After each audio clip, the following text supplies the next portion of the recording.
Bienvenue sur le podcast Cherchez la petite bête. Ici, on vous parle de prophétie biblique. Je suis Léo, pasteur de l'église Vivo à Genève, et aujourd'hui, on vous parle de réveil spirituel, des campagnes d'évangélisation mondiale et des manifestations de l'esprit.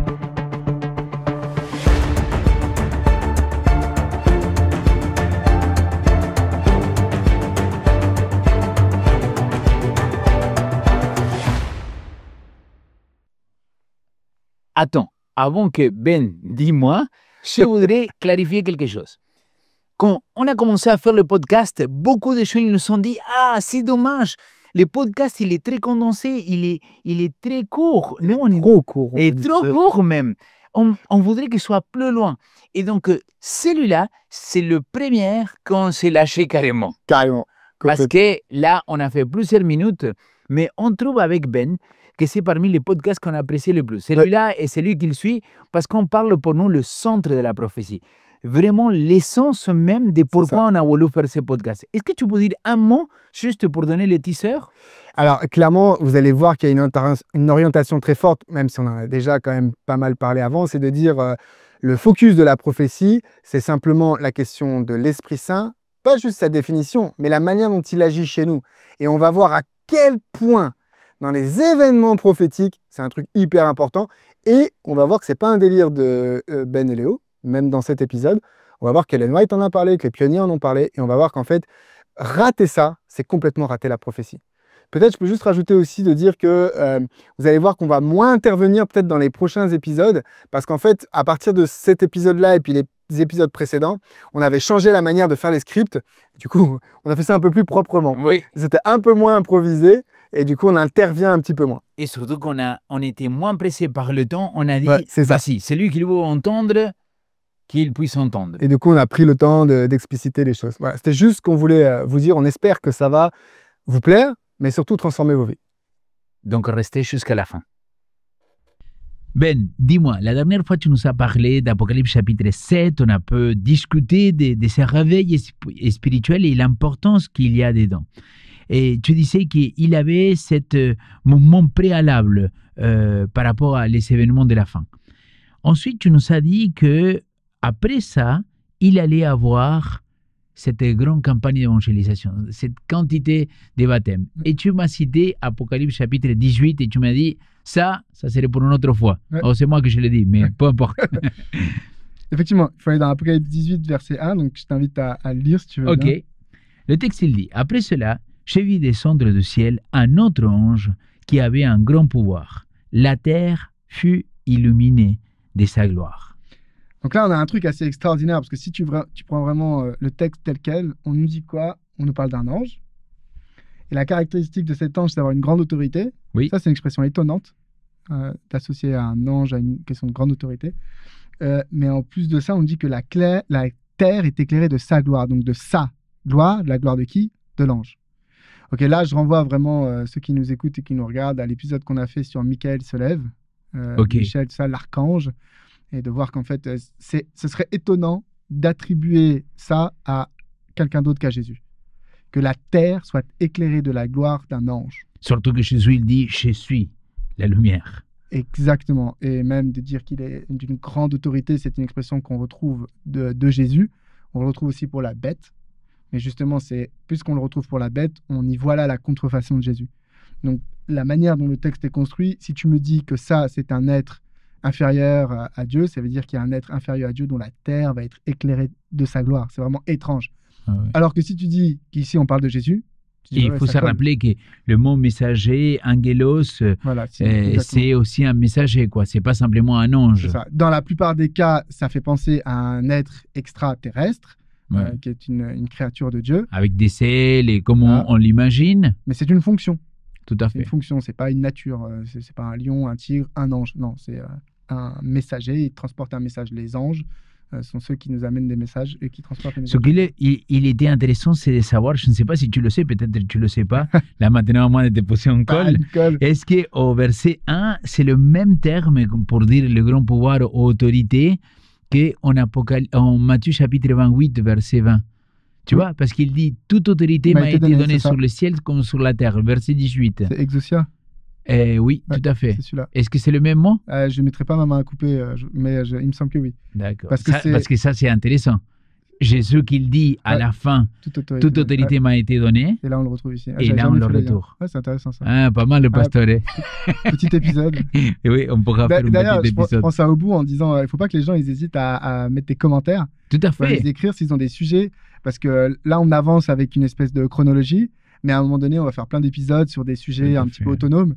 Et donc, s'il y a des questions sur la prophétie, sur des choses pas claires qu'on a dit, il ne faut pas hésiter. On pourra faire aussi Tout des à sujets fait. là-dessus. On est prêt à répondre. Et d'ailleurs, on lit tous les commentaires. On lit les commentaires. On lit quand vous nous écrivez, quand vous nous posez des questions. On essaye de suivre à fond ce que vous nous demandez. Ouais. Et on discute. Voilà.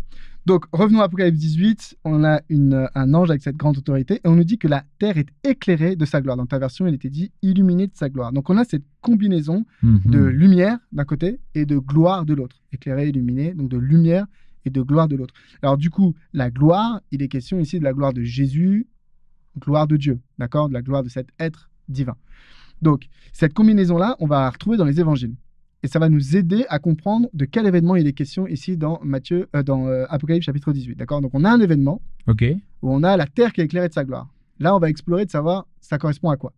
Donc on va aller dans Matthieu chapitre 5, versets 14 et 16. À 16. Un passage qui est souvent assez connu puisque c'est celui qui nous parle du sel d'abord. Oui. Au début, on nous parle du sel. Puis après, on nous parle de la lumière sur la montagne. Donc au verset 14, il dit « Vous êtes la lumière du monde. Une ville située sur une montagne ne peut être cachée. Et on n'allume pas une lampe pour la mettre sous le boisseau, mais on la met sur le chandelier et elle éclaire tous ceux qui sont dans la maison. Elle éclaire tous ceux qui sont dans la maison. Et que votre lumière luise ainsi devant les hommes, afin qu'ils voient vos bonnes œuvres et qu'ils glorifient votre Père qui est dans les cieux. » Il est question ici de lumière et de gloire de Dieu. Et alors, si je te pose la question dans ce passage-là, la gloire, qu'est-ce qu'on pourrait dire? Cette lumière qui fait rendre gloire à Dieu, c'est quoi cette lumière? C'est les œuvres, il dit là. Les bonnes œuvres, on nous dit. Tout à fait. Donc, le schéma, c'est le suivant. Ici, on va retrouver cette combinaison lumière, gloire de Dieu. Donc, il est en train de dire, nous les hommes, quand on produit des bonnes œuvres, c'est comme si ça faisait une lumière dans une maison. Et en voyant cette lumière, les hommes rendent gloire à Dieu. Ça veut dire quoi? Ils rendent gloire à Dieu. Ils se tournent vers Dieu. Ils se convertissent. C'est-à-dire, ils reconnaissent que Dieu est Dieu à travers les œuvres que nous on produit. Et ces œuvres qu'on produit, il faut faire le lien avec l'épisode précédent. Ça, on va y arriver. Ah, d'accord. Parce peur, que sinon, oui, allez, soyez gentils. c'est pas que nous. Aidez les dames à traverser la rue, tout ça, non. C'est pas ces trucs-là. Donc voilà, ici, on a cette combinaison lumière-gloire, la gloire de qui? Du Père. Et la gloire du Père, les gens arrivent à rendre gloire à Dieu, donc à se convertir, à reconnaître Dieu comme leur Père, comme leur Dieu, par les bonnes œuvres que l'on fait. Juste de prendre ce petit verset qu'on connaît aussi, qui est très important, c'est à l'amour que vous portez les uns pour les autres. Je pense au même texte biblique. Voilà. Mais parce que c'est ça que ça signifie, c'est-à-dire quand nous, on porte des bonnes œuvres, c'est-à-dire l'amour, quand l'amour de Dieu infuse en nous, par l'Esprit Saint, hein, puisqu'il faut le dire, quand il infuse en nous, on produit des œuvres, des actes d'amour. Et bien, à chaque fois qu'on produit ces actes d'amour, c'est à cette occasion-là que ceux qui sont autour de nous vont pouvoir rendre gloire à Dieu. Parfois pas. Jésus, il a donné de l'amour à tout le monde, il a fini sur une croix. Bah oui. C'est pas automatique. Mais c'est quand on fait ces choses-là que l'on donne à l'autre l'occasion de rendre gloire à Dieu. Maintenant, on va voir un deuxième texte qui se trouve dans l'évangile de Jean au chapitre 15. Donc Léo, tu es un pasteur qui connaît super bien ta Bible. Si je te dis Jean 14, 15, 16... Attends, je n'ai pas arrivé encore. Donc, tu vois que... Parce que l'autre jour, tu m'as reproché exactement ça. Donc oui, Jean chapitre 14, 15 et 16, c'est le grand discours de Jésus. Et qu'il va parler notamment aussi du rôle de ces défenseurs paraclétos dans notre vie, quoi. Donc on est tout de suite après la scène, ce qu'on pourrait appeler la scène, avec notamment le lavement des pieds chez Jean, et avant la prière qu'on trouve au chapitre 17, qui va précéder tout de suite le moment où il est arrêté, Gethsémane et tout ça. Donc on est dans le dernier, on pourrait dire, discours de Jésus à ses disciples, il est dans cette intimité avec eux, et dans ces 3 chapitres qui sont une unité littéraire, le sujet central c'est Saint-Esprit. Et au milieu de ça, on va avoir le chapitre 15 qui va s'ouvrir avec une image. Et alors, surtout, qu'il faut se rappeler qu'ici, chez Jean, c'est le paraclétos, le paraclet, au paraclète. Ouais. Et donc, c'est ces défenseurs-là que c'est l'esprit de vérité. Donc, Exactement. et qu'il va le nommer d'une autre manière. Pour moi, il faut le Il va lui retenir donner parce un que c'est nom, une quelque chose. identité, Voilà. ouais, exactement. Et après, il va dire, voilà, ces paraclètes-là, ces défenseurs-là, c'est l'Esprit Saint. Donc, C'est l'Esprit Saint, il exactement. va l'expliquer, mais Ouais. il va le développer autrement. Et donc, au chapitre 15, Verset 8, il oui, est dit « Si vous portez beaucoup de fruits, c'est ainsi que mon Père sera glorifié et que vous serez mes disciples. Amen. » Tu vois, on retrouve la même dynamique qu'on avait dans Matthieu. Oui. Beaucoup de fruits, Dieu est glorifié. On avait appelé ça bonnes œuvres dans Matthieu, mais on a la même image. Ici, on n'a pas la lumière. Mais on a cette idée, c'est que quand nous, on porte des bonnes œuvres, le Père est glorifié. Et le Père est glorifié, on l'avait vu, il y avait une notion de conversion. Les gens vont reconnaître que Dieu est Dieu et ils vont rendre gloire à Dieu. Et donc, c'est le fait de porter beaucoup de fruits. Alors là, je peux aussi inviter nos auditeurs à aller... tu as fait une grande prédication sur cette notion de porter beaucoup de fruits. C'est Et toute une une série. Oui, oui, une série entière sur cette idée du fruit de l'esprit. tout à fait. Parce que du coup, tu me poseras la question. Oui, d'où ils viennent tous ces œuvres alors? Voilà, si on dit que c'est les bonnes œuvres, tout ça, on pourrait avoir le mauvais travers dont on a déjà parlé, de se dire je vais produire des œuvres, je suis dans l'obligation de produire des œuvres. C'est pas ce que dit la Bible. Exact. Et donc là, au chapitre 15, on a lu le verset 8, qui est un petit peu, pas une conclusion, mais c'est un truc auquel il faut arriver. Mais avant ça, Jésus a donné une image. Donc on est au verset 1, 15 verset 1, il dit « Je suis le vrai cep et mon Père est le vigneron. Tout sarment qui est en moi et qui ne porte pas de fruit, il le retranche, et tout sarment qui porte du fruit, il l'émonde, afin qu'il porte encore plus de fruits. » Donc il va utiliser l'image du cep et du sarment. Alors, je ne sais pas si les gens sont à l'aise avec l'idée, donc je fais une petite description. Mais en gros, le cep, ce qu'on appelle le cep, c'est le buisson, c'est le tronc de la vigne pour faire du raisin, d'accord? Donc, c'est un truc, c'est pas très haut, ça fait 1 mètre, 1 mètre 20, j'en sais rien, mais c'est pas très haut. Et le sarment, c'est la branche fine sur laquelle le raisin va pousser. Donc, le cep, c'est un peu plus épais, c'est un peu plus du bois rigide, on va dire. Et au bout de ces souvent 2 branches comme ça qui partent de chacun d'un côté, on a des petites branches qui vont, elles, qui sont plus souples. Mais c'est à travers de ces branches que la sève se déplace et va, sur les petits boutons de cette branche, va y avoir le fruit qui va commencer à pousser, d'accord, qui va sortir et qui va faire les grappes de raisin. Donc, il dit « Je suis le cep », Jésus est le cep, et du coup, nous, on est les sarments. Et donc, on voit de nouveau cette image qui se construit. Il est le cep, nous sommes branchés sur lui, et du coup, il y a du fruit qui pousse. Donc, cette notion-là de dire quand nous, on est branchés à Jésus, on a le fruit qui pousse. Et il dit donc au verset 4, « Demeurez en moi, et je demeurerai en vous. Comme le sarment ne peut de lui-même porter du fruit s'il ne demeure attaché au cep, ainsi vous ne le pouvez pas non plus si vous ne demeurez en moi. » Il y a cette notion, tu vois, cette double action. Demeurez en moi, je demeurerai en vous. Quand vous êtes en moi, je suis en vous. Et bien ça, c'est rien d'autre que le Saint-Esprit. Et c'est pour ça que Jean 14, 15, 16, c'est le grand chapitre du Saint-Esprit. Et il va utiliser cette image pour illustrer la relation que l'on a avec le Paraclétos. Jésus, lui, il n'est plus sur terre. Enfin, je ne sais pas si tu avais remarqué. Hein, il n'est plus là.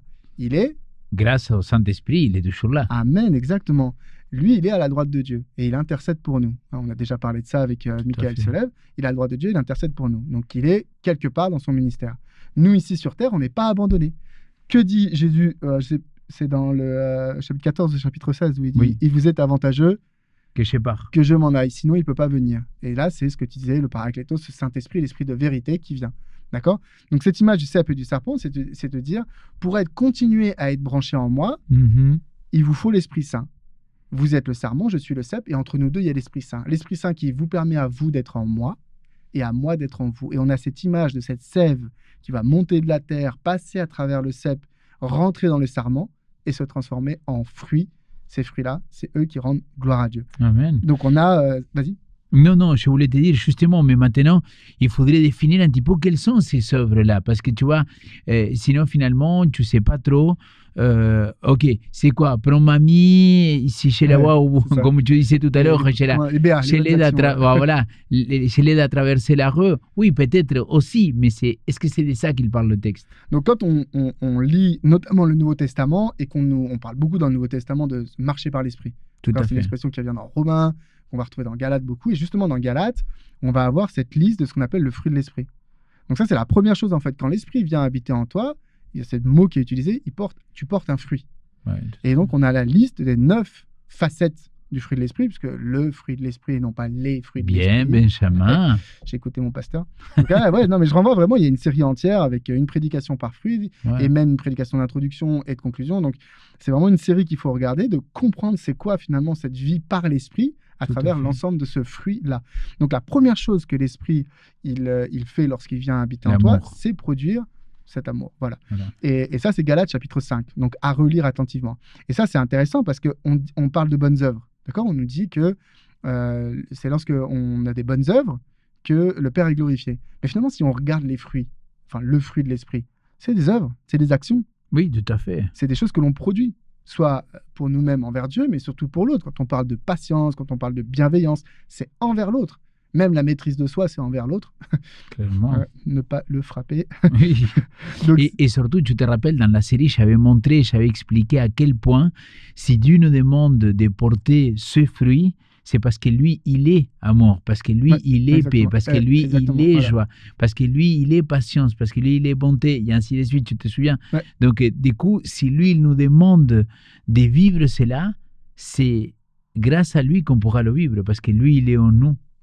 Et ça fait un parallèle énorme avec le texte qu'on a lu dans Matthieu, chapitre 5, verset 16, parce qu'il est dit « Vous êtes la lumière du monde ». Or, c'est qui la lumière du monde ? C'est Jésus. Quand l'Esprit Saint habite en nous, nous sommes la lumière du monde. Nous ne sommes pas une lumière du monde. Nous ne sommes pas les lumières du monde. Nous sommes la lumière, c'est-à-dire Jésus. Quand ensemble, on vit par l'Esprit et qu'on produit ce fruit-là, on représente Jésus. Mais clairement. Jésus est là sur terre parce qu'on va vivre les mêmes choses, les attributs de Dieu, les attributs de Jésus, on les vit dans l'Église, dans la communauté. Et c'est comme ça qu'on glorifie ensemble le nom de Dieu. Les gens voient à travers nos actions Jésus et ils se convertissent. Alors, c'est pas automatique, je le répète, mais c'est là, cette notion, en fait, et tu vois, qu'on commence à voir dans Apocalypse 18, quand on nous dit que la terre est éclairée de sa gloire, on voit à quel point ce réveil spirituel collectif de tous ceux qui vont vivre cette action-là de l'esprit va produire et provoquer une campagne d'évangélisation énorme. Pas une campagne d'évangélisation planifiée, mais une campagne d'évangélisation qui va porter un fruit de dingue, quoi. Et la deuxième chose que l'Esprit produit lorsqu'il est en nous et qui vient en nous, ça c'est 1 Corinthiens chapitre 12, 13 et 14 qui nous en parle, c'est ce qu'on appelle les manifestations de l'Esprit. Parfois on dit dans nos traductions bibliques les dons de l'Esprit, d'accord ? Mais si tu dis 1 Corinthiens 12, 13, 14 en grec, voilà, le mot don de l'Esprit, il n'est pas très clair. L'expression la plus déjà, c'est manifestation de l'Esprit, c'est-à-dire quand l'Esprit vient, en fait, il nous utilise et fait des choses avec nous. Tout à fait. Et j'aimerais qu'on prenne ensemble justement un extrait là-dessus, c'est dans 1 Corinthiens chapitre 14, versets 23 à 24. Donc, 1 Corinthiens 14, c'est un petit peu le clash des dons de l'Esprit. Il y a deux dons de l'Esprit qui apparemment à Corinthe avaient tendance à faire grincer des dents. C'était le don de prophétie d'une part et le don de parler en langue d'autre part. Et donc, il y a tout ce chapitre-là qui va comparer un peu ces deux dons. Et à un moment donné, au verset 23... Donc, si jamais la liste des manifestations de l'Esprit, c'est en 1 Corinthiens chapitre 12, verset 7 au 10. C'est là qu'on voit la manifestation de l'Esprit. Ou les différentes manifestations de l'Esprit, ils sont 9. Et ça aussi, à Vivo, on a fait toute une série qui s'appelle Plus de Power, qui ça parle des manifestations de l'Esprit. Et donc là, au 14, on est sur 2 de ces manifestations. Prophétie et parler en langue. Et au verset 23, il dit cette chose. Si donc dans une assemblée de l'Église entière, tous parlent en langue et qu'il y rentre un simple auditeur ou des non-croyants, ne diront-ils pas que vous êtes fous ? Mais si tous prophétisent et qu'il entre un non-croyant ou un simple auditeur, il est convaincu par tous, il est jugé par tous, les secrets de son cœur sont dévoilés, de telle sorte que, tombant sur sa face, il adorera Dieu et publiera que Dieu est réellement au milieu de vous. Ici, on voit que le don de prophétie, particulièrement dans ce passage-là, il est un outil d'évangélisation. Clairement. Il est un outil, la personne rentre, on nous dit les secrets de son cœur sont dévoilés, et qu'est-ce qu'il dit ? Il est dit, il adorera Dieu et publiera que Dieu est réellement au milieu de vous. On est encore dans la même dynamique qu'on avait dans Matthieu chapitre 5, on voit quelque chose se produire, et en voyant ce quelque chose se produire, on rend gloire à Dieu. On se tourne vers Dieu. On se tourne vers Dieu. Dans ma traduction, il va plus loin encore que simplement adorer. Il tombe face contre la terre. Il se prosterne. Et ça, je trouve très fort parce qu'il y a une sorte de reconnaissance de celui qui rentre. Et là, peut-être, il faut prendre quelques secondes pour bien clarifier ça. C'est-à-dire, nous ne sommes pas en train de dire, voilà, là, il est question de parler en langue, comme tu disais. Il y a les questions aussi des dons de prophétie. Et il dit, si l'assemblée il est en train de parler en langue, et personne ne comprend ce qu'il dit. Ouais. Il rentre, il dit, mais ces gens-là, ils sont complètement fous, quoi. Et il sort par la même porte qu'il est rentré. Par contre, c'est là où je trouve que c'est très fort ce que tu es en train de dire, c'est que s'il y a quelqu'un qui reçoit quelque chose de la part du Saint-Esprit, c'est pas parce qu'il y a un devin ou quelque chose, tu vois, des mystiques. C'est tout simplement que l'Esprit il vient de révéler quelque chose dans son cœur, des secrets de son cœur à lui, à l'autre. Exactement. Bah, il va le dire, il va dire, mais comment tu peux savoir ça? Il n'y a que Dieu qui peut savoir ça. Il n'y a que Dieu qui peut savoir ça. Et là, il tombe contre la terre, il dit, bon voilà, Seigneur, ça, c'est le vrai Dieu. Et ça, tu donnais des exemples avant. Je ne sais pas si tu vas les donner ou pas, mais il y a un ou deux exemples, je me rappelle, que j'aimais beaucoup quand tu le donnais. Ah, vas-y. La femme samaritaine. Ah oui, effectivement. Femme samaritaine, c'est très fort cet exemple-là. Parce que la femme samaritaine, effectivement, on a Jésus qui vient la voir et qui lui dit, va chercher ton mari. Exact. Il dit, j'ai pas de mari. Elle dit, ah, tu as bien dit. Et Jésus lui refait sa vie. Voilà. Tu as raison, parce que ceci, cela, et celui avec qui tu es n'est pas ton mari. Et la femme samaritaine, ce qui est intéressant, c'est sa réaction. Elle dit, je vois que tu es prophète. Et puis après, elle, quand elle a reçu ça, elle retourne après dans sa ville, et la ville se convertit, parce qu'ils viennent voir Jésus, il dit, ok, on a cru parce qu'elle nous l'a dit, maintenant on vient te voir toi directement. Donc elle a été instrument, cette révélation prophétique qui a reçu Jésus à ce moment-là, ce rôle de prophète qu'il a eu à ce moment-là, a eu son fruit, parce que les gens sont venus rendre gloire à Dieu quelque part. Exact. Donc, prends juste 1 Corinthiens, chapitre 1, verset 7. Donc, on est dans le même livre, d'accord, où on nous parle des dons de l'esprit. Et puis, en fait, le livre, il s'introduit sur cette notion que je trouve géniale. Dès lors, au verset 7, 1 Corinthiens 1, verset 7, il dit « De sorte qu'il ne vous manque aucun don dans l'attente où vous êtes de la manifestation de notre Seigneur Jésus-Christ. » Ok, s'il y a bien des gens qui sont dans l'attente de la manifestation de notre Seigneur Jésus-Christ, c'est nous, les adventistes. D'accord ? Oui, adventistes. Et là, il est dit qu'il ne vous manque aucun don. En fait, ce qu'il faut comprendre, c'est quand l'Esprit Saint vient dans ta vie. On a vu le dernier épisode, cette notion qu'aujourd'hui, c'est un appel prophétique d'appeler à chercher à vivre par l'Esprit. Ok ?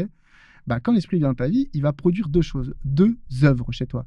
Il va produire le fruit et il va produire les dons. Il va t'utiliser, les manifestations, il va t'utiliser pour pouvoir annoncer l'évangile avec ces deux éléments-là. Parce que si c'est par le fruit, c'est en voyant ces bonnes œuvres que les gens vont rendre gloire à Dieu. Et si c'est par les manifestations, c'est des choses extraordinaires qui vont amener à la conversion des gens. Et là, on a plein de textes qui sont super intéressants par rapport à ça. On reste dans 1 Corinthiens pour ne pas se paumer. Donc, dans le livre de 1 Corinthiens, cette fois, on va chapitre 2, verset 4. Oh, donc, j'ai tourné la page chez moi. C'est vraiment peut-être la page d'en face. 1 Corinthiens chapitre 2, verset 4, il est dit « Ma parole et ma proclamation n'avaient rien des discours persuasifs de la sagesse. C'est une démonstration d'esprit, de puissance. » Et boum. Et d'ailleurs, tu peux lire le verset 5. Alors, pour que votre foi ne soit pas en la sagesse des humains, mais en la puissance de Dieu. Et moi, ne soit pas fondée sur la sagesse des humains, mais la puissance de Dieu. Amen. Power divine. Permets-moi une petite traduction, translittération un peu cynique. Oui. Ma parole et ma prédication ne reposaient pas sur Daniel chapitre 2, 7, 8, sur le sanctuaire 1844 et le sabbat, mais sur une démonstration d'esprit. On n'évangélise pas avec des doctrines. Mais clairement, avec des doctrines, on transmet une connaissance. Elle est bonne, cette connaissance. Hein. Toi et moi, on est adventistes, on sait pourquoi. On n'a aucun problème avec la doctrine. Mais c'est pas ça qui convertit. Ce qui convertit, c'est la puissance de l'esprit. Mais clairement. Et quand on voit et on sait que Dieu, il s'est manifesté, c'est là que, poum, qu'il vient une claque spirituelle et que tu te dis, tu tombes face contre terre. Et d'ailleurs, prends Marc chapitre 16, donc la fin de l'évangile de Marc. On va retrouver cette notion-là, Marc chapitre 16, verset 20. Oui, que c'est une version différente de celle de Matthieu, évidemment. Mais exactement, mais c'est ça. Mais c'est ça Matthieu, qui est puissant. On a cette notion de aller de par le monde et faites de toutes les nations des disciples, baptisez-les, etc.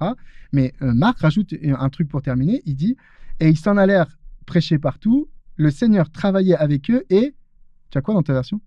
Moi, j'ai confirmé la parole par les miracles qui l'accompagnaient. Oui. Confirmé. Ils s'en allèrent prêcher partout. Le Seigneur travaillait avec eux et confirmait la parole par les miracles qui l'accompagnaient. La notion de confirmation, c'est-à-dire les apôtres, ils sont allés enseigner. C'est ce que Jésus leur demandait de faire. Mais ces enseignements ont été accompagnés par la puissance de Dieu, par les miracles. Et on va retrouver cette même notion... Bon, attends, mais là, il dit... Là, le texte dit très clairement, bon, voilà, voici les signes qui accompagneront ceux qui deviendront croyants. par mon nom, et donc là il le dit par mon nom, ils chasseront les démons, ils parleront en langue nouvelle, ils saisiront les serpents, ils boivent des breuvages mortels, quels qu'ils soient, et ils poseront les mains sur les malades et ils seront guéris. C'est-à-dire, il y a... Oui. Qu'on retrouve dans Corinthiens 12 pour certaines Tout à fait. Exactement. Mais il y a un aspect miraculeux et que je voudrais dire, et que nous, on ne peut pas contrôler. Et parfois, nous, les adventistes, et j'aime cette église, hein, sinon je ne serais pas pasteur là, parfois on veut tout contrôler. On vous tout gérer. On vous donne cette logique aux choses et dire non, ça doit se passer comme ça doit se passer comme ceci. Non, maintenant il doit. Non, mais l'esprit, c'est ça. C'est qu'il y a les manifestations et quand les manifestations ils sont là, il y a un power spirituel qui est dégagé, quoi. Exactement. Et tu retrouves cette même notion dans Hébreux chapitre 2 verset 4, je le lis très rapidement.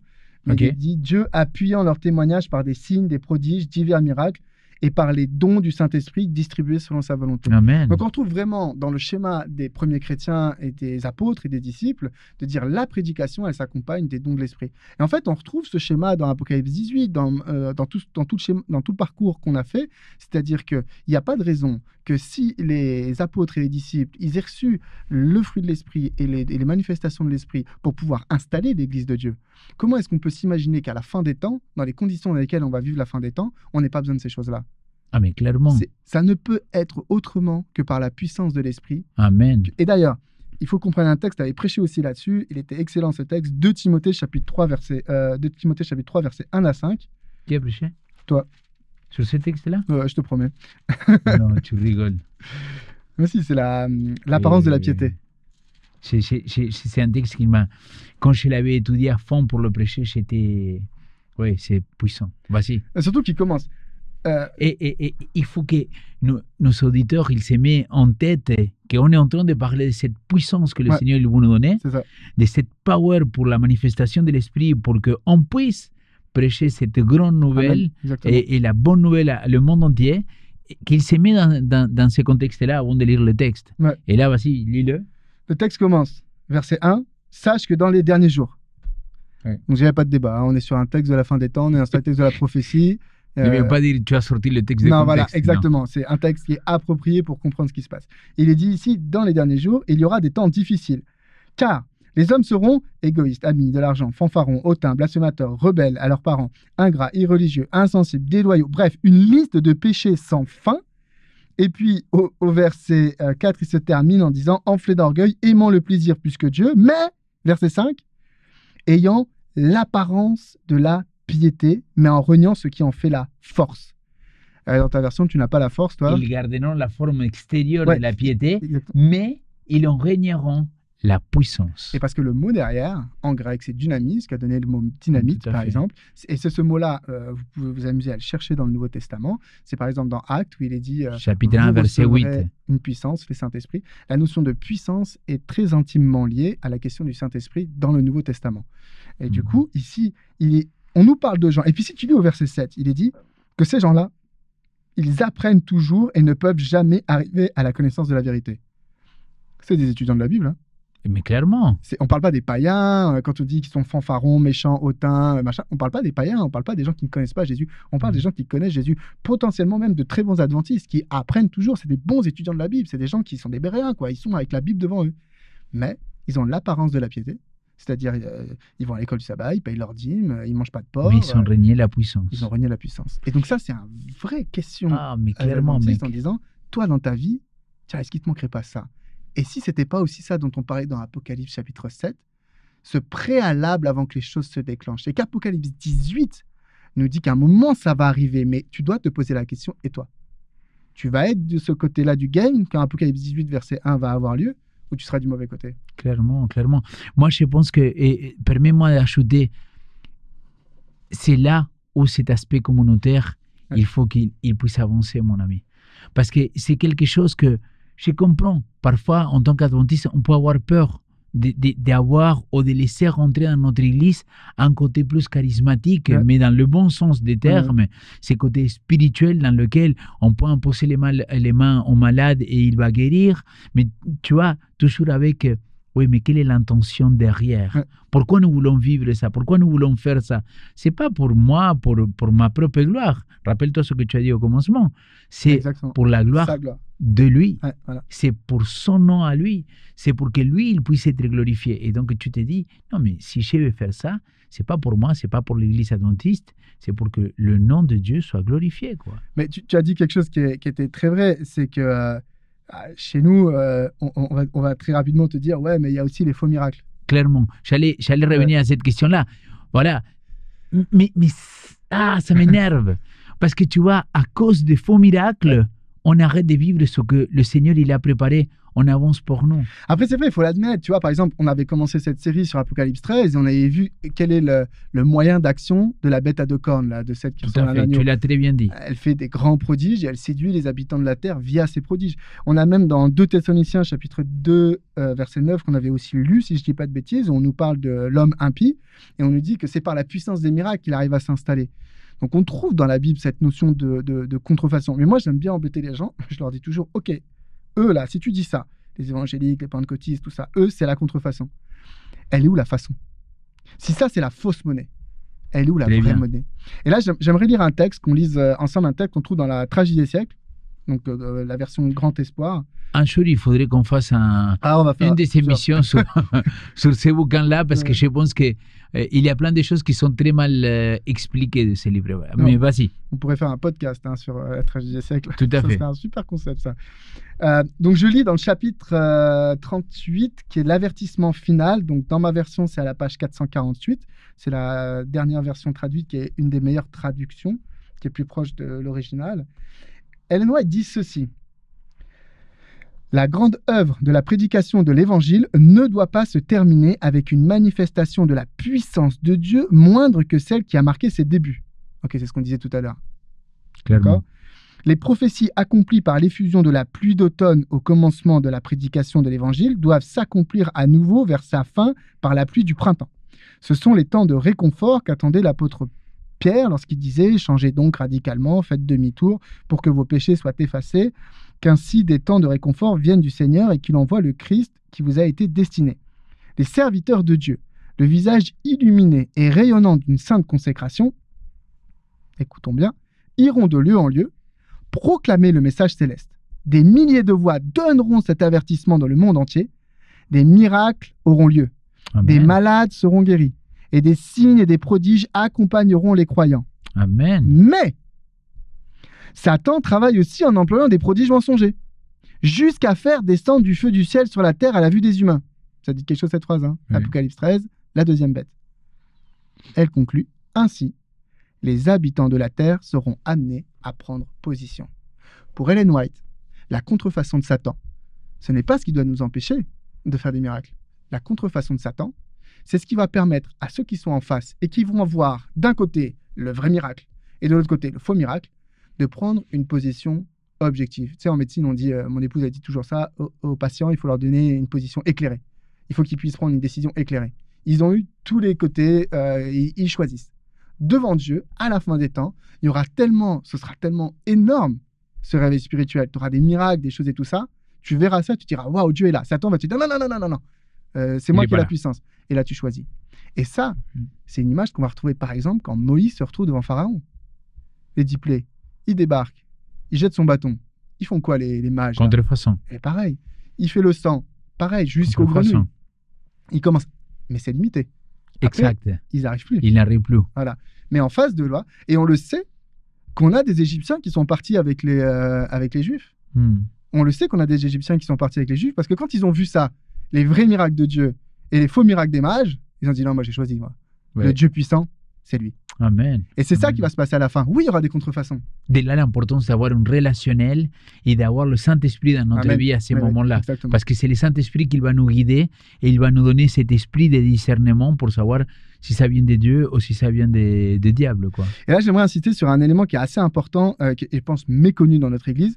Il faut savoir que nos pionniers, vraiment au tout début du mouvement adventiste, on est juste après 1844 et la grande déception, c'était un élément qui était super important. Si vous étiez abonné à la Review and Herald qui s'appelait Presence Truth au début, si vous étiez abonné à cette revue et que vous la lisiez, régulièrement, vous alliez avoir des articles sur ce sujet-là. C'est quoi l'idée? C'est le signe de l'Église de la fin des temps, c'est la manifestation des dons de l'esprit. C'était vraiment un truc qui était lié l'un avec l'autre. Pour eux, tu pouvais pas séparer l'un de l'autre. C'est-à-dire, si tu dis que nous, on est l'Église qui attend le retour de Jésus, il doit se manifester en ton sein les dons de l'esprit. Et quand il disait ça, quand James White disait ça, il a écrit, j'ai une brochure ici, j'ai traduit en français, ça s'appelle Perpétuité des dons spirituels. On est en 1870 quand il l'a écrit, 1870. Okay, ça, c'est un espèce de condensé de sa théologie sur ce sujet-là. Ça fait 20 ans qu'il étudie le truc, il publie dans tous ses journaux et il a écrit cette petite brochure-là. Là-dedans, il répète tout le temps, il démonte en disant exactement ce que Ellen White disait. Il n'est pas question que l'œuvre se termine avec une puissance plus faible que comme elle a commencé. Amen. Et c'est ça, la terre qui est éclairée de sa gloire. La terre entière qui est éclairée de sa gloire. Pourquoi ? Parce que sur la terre entière, son peuple va être rempli de l'Esprit Saint, va produire le fruit de l'Esprit, va avoir les manifestations de l'Esprit. Et ça va faire qu'en un temps très court, l'ensemble du monde va pouvoir voir ces choses-là, le fruit et les manifestations, et se prononcer. Je suis pour ou contre Dieu. Satan fera son travail. On parlera plus tard des persécutions. Satan fera son travail. Satan travaille toujours en réaction. D'accord ? Il se fait devancer par Dieu et il réagit. Il fera son travail. Mais la question, elle n'est pas du travail de Satan, on s'en fiche. La question, c'est toi. Exact. Est-ce que toi, comment je me positionne ? Exactement. Est-ce que toi, tu es prêt lorsque ce moment d'Apocalypse 18, verset 1 va s'enclencher? Est-ce que toi, tu auras été comme l'attitude de ces vierges sages dont on parlait dans l'épisode précédent, plutôt que d'astiquer ta lampe, tu auras été acheté de l'huile. C'est ça la question. L'ami, tu lisais tout à l'heure dans ta lecture de ces passages, tu as parlé de la pluie de printemps. Ouais. Qu'est-ce que tu voulais dire par là ou qu'est-ce que ça veut dire ceci? Donc c'est ce que je disais juste avant. Dans l'Église adventiste, il y a ce concept qui a été développé très très fort. L'idée c'est la suivante, c'est la fin des temps, c'est avant tout une question de l'effusion du Saint-Esprit. Et c'est ce qu'on essaye de dire avec ce podcast depuis le début en disant, il se passe des événements aux États-Unis. Quand il y a des trucs qui se passent, c'est pas ça le focus. Ce qui se passe aux États-Unis, ça nous dit juste, peut-être qu'on s'approche d'un moment intéressant. C'est quoi ce moment intéressant? C'est Apocalypse 18, verset 1. Cette grande campagne d'évangélisation. C'est ce moment de l'effusion de l'esprit. Le focus vraiment des pionniers au début, c'était ce moment fort, ce moment, on n'arrive même pas à s'imaginer à quel point ça va être un truc de dingue. Et ça, c'est tellement dommage, Ben, parce que la plus grande partie des adventistes que j'ai connus quand je me suis converti, tout le focus, il était sur l'Apocalypse chapitre 17, sur l'Apocalypse chapitre 13, sur la tromperie, sur la persécution, mais personne met l'accent. On l'a lu dans le XIIIe siècle. Sur le chapitre 18, verset 1, qu'on doit vivre ça ensemble. Tout le reste, c'est un fil rouge. Clairement. Mais qui doit t'amener à te dire, ok, je vois les événements qui s'alignent. On est une saison prophétique, on a parlé de ça dans les premiers épisodes. Tout à fait. Mais cette saison prophétique, elle est en train de me dire quoi? Mec, il y a un rendez-vous à prendre là. Il y a un événement, il y a un truc de dingue qui va se produire là. C'est pas la loi du dimanche. L'événement qui va se produire, c'est ce qu'ils appelaient ça la pluie de l'arrière-saison. Donc, c'est une expression qui revient, qu'on pourrait traduire par la pluie du printemps. Okay, donc, en fait, en Israël, il y avait deux pluies dans le système d'agriculture. D'ailleurs, c'est aussi vrai en Occident, hein, mais il y avait une pluie qu'on disait la pluie d'automne et la pluie du printemps. C'est comme ça qu'on les a traduits. Littéralement, c'est plus intéressant. La pluie qu'on appelle la pluie d'automne, qui a lieu en automne, plutôt vers l'hiver, on l'appelle Yaha. Et Yaha, je ne sais pas si je prononce correctement, mais ça veut dire jeter. Et la pluie du printemps, elle, c'est Malkosh. Et Malkosh, ça veut dire cueillir. Et du coup, il y a une pluie où on sème. D'ailleurs, c'est l'été, la terre est sèche, il y a besoin d'une pluie pour la ramollir, pour pouvoir planter. Et après, il y a l'hiver qui passe, et après, il faut une pluie pour que ça mûrisse. Parce que avec le soleil, tout ça, les températures qui remontent, la plante pousse, et il faut qu'elle mûrisse. D'ailleurs, on voit dans nos contrées, il y a des champs de blé souvent autour de Genève. Nous, on habite pas loin de Genève, il y a des champs de blé, ils sont verts pendant longtemps, mais tu vois bien le blé formé. Et souvent, il y a des grosses pluies qui passent, et d'un coup, il devient tout jaune. Boum, ça, c'est la pluie dite du printemps, qu'on appelle la pluie de l'arrière-saison. Et du coup, le principe, le concept qu'ont développé les adventistes, c'est qu'ils ont appliqué ça à la question prophétique, en disant, il doit y avoir une pluie personnelle. C'est la première pluie. La pluie de la semence, il y a l'Esprit Saint qui vient et qui vit un truc, c'est toi et lui. Mais à la fin, il y a une pluie collective. Quand le champ est sur le point de mûrir, il y a une dernière pluie juste avant la récolte. Et c'est ça Apocalypse 18, verset 1, et c'est ça ce qui se passe à la fin des temps. Et c'est ça qu'on a hâte de vivre tous ensemble. Exactement. Et alors, notamment si tu prends Joël chapitre 2, verset 23, il y a la promesse de la venue de la pluie de la saison. D'accord ? Oui. Et au verset 28, qui parfois se trouve chapitre 3, verset 1 selon les versions, mais Joël chapitre 2, verset 28, et donc dans Joël chapitre 2, verset 23, il dit « Je vais répandre la pluie du printemps ». Et puis dans Joël chapitre 2, verset 28, il dit « Je vais répandre mon Saint-Esprit ».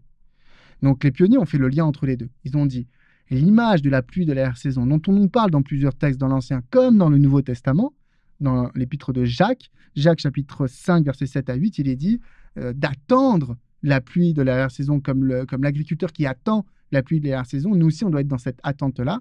Et donc, ils ont repris cette image de la pluie de l'arrière-saison pour dire, mais ça, c'est le truc qu'on attend, nous, quoi. C'est ça que l'on veut vivre, c'est ça que l'on recherche. Donc, ce dont Ellen White parle ici, qu'elle reprend ici, donc on est dans les années 80, quand elle écrit ça, fin des années 1880, elle dit, la pluie de l'arrière-saison, on attend que cette pluie descende et tombe, mais elle ne tombera sur ceux qui auront d'abord vécu la première pluie. Parce qu'il faut d'abord que la graine ait été plantée. Donc c'est cette idée-là, notre focus à nous, notre prochaine étape à nous, notre prochain step, le prochain événement de la fin. C'est pas le dimanche. Le prochain événement, d'ailleurs c'est un événement très loin par rapport à nous, il y a encore plein d'étapes. Le prochain événement, c'est la pluie de la saison qui tombera sur ceux qui dès maintenant, dès aujourd'hui, sont en train de vivre une relation avec l'Esprit Saint. Amen, amen. Mais mon ami, finalement, la fin de temps, il dirait Richard Lehmann, c'est une bonne nouvelle. Amen. C'est pas quelque chose de catastrophique. C'est un moment impressionnant que je pense, moi j'ai hâte de le vivre. Amen. Pas pour la persécution et tout ça, mais parce que je veux voir le power de Dieu se manifester dans sa communauté, dans son peuple ici sur terre. Qu'on fasse briller sa lumière ici sur terre. Quoi. Mais c'est ça. Pour moi, c'est ça.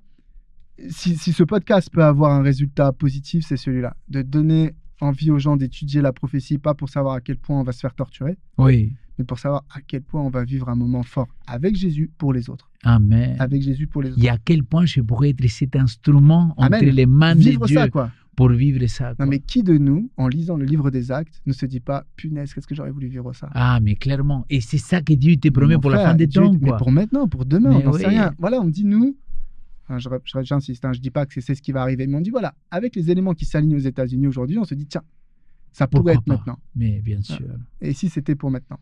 En tout cas, si c'est pour maintenant, Seigneur, je veux être présent. Trop bien, trop bien. Et dans Matthieu chapitre 24, verset 14, Matthieu 24, verset 14, il est dit « Cette bonne nouvelle du royaume sera prêchée dans le monde entier pour servir de témoignage à toutes les nations. Alors viendra la fin. » Il faut que l'on vive la question de la fin des temps comme l'annonce d'une bonne nouvelle. Amen. Et on vient de le faire. Avec ces 2 épisodes où on a parlé Apocalypse 7, Apocalypse 18, les amis, l'annonce de la fin, c'est une bonne nouvelle. C'est un moment extraordinaire. Glorieux. On ne va plus être dans notre train-train, plan-plan de vécu d'église. Alors, à Vivo, on a une super église, je dis pas ça. Hein. Mais on va plus être là, on va être dans les rues, à discuter avec les gens. On va avoir une nouvelle puissance, une nouvelle fraîcheur qu'on n'aura jamais connue. Peut-être les apôtres l'ont connue, peut-être même on vivra encore plus que eux. Et ça va se passer au niveau du monde entier. Et pourquoi il faut que ça se passe au niveau du monde entier? Parce que c'est ce qui est dit là. Cette bonne nouvelle du royaume sera prêchée dans le monde entier, parce qu'il faut que dans un temps très court, tout le monde ait pu prendre décision. Pour que Dieu puisse dire stop. Tu te souviens de ce qu'on disait dans l'épisode de Michael se lève, et à un moment donné, il faut que ça s'arrête. Mais tant qu'il y a des gens qui sont encore en train de découvrir, Dieu dit non, j'attends que le nombre des frères soit complet. On verra ça dans un autre épisode, mais il est toujours dans l'attente. Alors que s'il y a un moment donné où le monde entier peut avoir accès à ces gens-là, qui portent le fruit, qui vivent la manifestation des dons, ça veut dire qu'en un temps très court, beaucoup de gens vont pouvoir dire je veux rendre gloire à ce Dieu, ou le rejeter. Parce que Satan va réagir, ou le rejeter. Mais du coup, cette fin des temps, c'est cette bonne nouvelle. Du coup, notre focus, c'est pas la persécution, c'est le réveil spirituel, d'abord personnel, et ensuite, on va rechercher ce réveil spirituel collectif dans nos églises, dans nos familles. C'est pas chacun dans son coin. Ça, c'est un truc très important.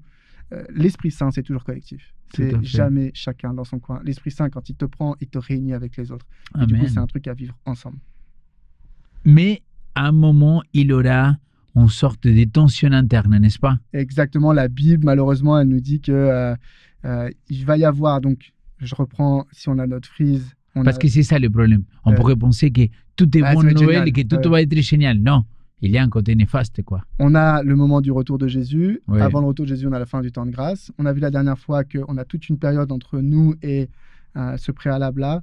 On a la préparation par l'Esprit. On va avoir ce temps de pluie de la dernière saison, en fait, qui va descendre. Et en fait, juste après pluie de la dernière saison, il va y avoir un événement qu'on appelle le crible. Ok, mais ça, le crible, on va le laisser pour la prochaine fois. Alors, Ben, est-ce que tu veux résumer en quelque sorte ce podcast qu'aujourd'hui, pour moi, c'est vrai qu'on a voulu le faire un peu plus long. Et d'ailleurs, c'est parce que les gens, ils nous ont demandé, nos auditeurs, ils l'ont demandé, ils ont dit, s'il vous plaît, parfois on reste avec l'envie de continuer à vous écouter. Alors, ça, celui-là, il était l'occasion de le faire. Est-ce que tu pourrais nous faire un résumé? Et dites-nous si ça vous a dérangé ou pas. Dites-nous-le. Mais comment tu pourrais résumer cet épisode aujourd'hui? Alors, ce qu'on a vu, c'est Apocalypse chapitre 18, notamment le verset 1, qui nous annonce en fait une période à la fin, qui est une grande campagne d'évangélisation qui est faite de manifestation des dons de l'Esprit. Donc, on a vu plusieurs textes qui nous ont montré le rapport entre... Donc, le texte dit « La terre sera éclairée de sa gloire ». Éclairée de sa gloire, c'est la gloire de Dieu. Comment est-ce que la terre peut être éclairée de la gloire de Dieu? C'est par les œuvres bonnes et justes des saints, finalement. Et du coup, ça arrive parce que l'Esprit Saint va remplir son peuple. Il va y avoir le fruit de l'Esprit et les manifestations du don de l'Esprit. Et alors, c'est vrai qu'il va y avoir les contrefaçons de Satan. Mais finalement, les contrefaçons de Satan, elles ne vont apparaître que parce que d'abord, il va y avoir le travail de l'esprit qui va avoir lieu. Et le fait qu'il y ait présent en même temps et le vrai miracle et le faux miracle, ça va faire que les gens vont pouvoir se positionner, disons, de manière complètement éclairée, justement, et honnête. Du coup, nous, on ne doit pas avoir peur des faux, des contrefaçons, on doit chercher le vrai parce que Dieu a promis qu'il allait nous donner ces choses-là et c'est le schéma par lequel il est passé pour les apôtres, pour les disciples, c'est des promesses qu'on trouve dans la parole de Dieu. Donc nous, on doit juste les chercher et puis on a lu ce passage dans Ellen White. J'invite vraiment les gens à relire dans le chapitre 38, les 2 derniers paragraphes du chapitre 38. Ellen White nous dit que c'est ça le chemin par lequel nous, en tant qu'Église adventiste, on doit passer. Amen. Merci beaucoup Ben. On revient bientôt avec un nouveau épisode de Chercher la petite bête.